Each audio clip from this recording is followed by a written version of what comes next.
According to the National Weather Service, lightning can strike more than 10 miles away from a storm. And now the city of Carbondale is implementing new state-of-the-art technology to help keep folks safe from lightning.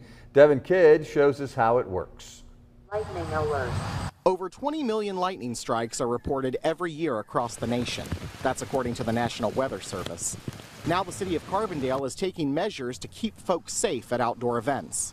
A lot of people like to be outside enjoying sports activities and barbecues and things like that.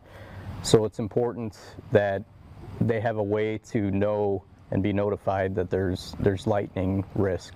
Patrick Seeger with Carbondale's Office of Emergency Management says 3 physical lightning detection alert systems have been installed across the city. We have one here at Evergreen Park. We have one at the Superblock, and we have one at the Downtown Event Center. Seeger says when lightning gets close, folks can immediately take shelter. If you see a flashing strobe and you hear a siren followed by a voice prompt alert, that you know that there's lightning within 10 miles of you.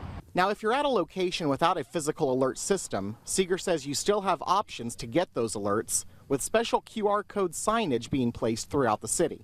If you ever have any questions about the weather, you can walk up to one of these, pull out your smart device, scan the QR code, and it'll take you up to a widget page. That widget page will give you a picture, a radar of lightning in the area with a countdown timer.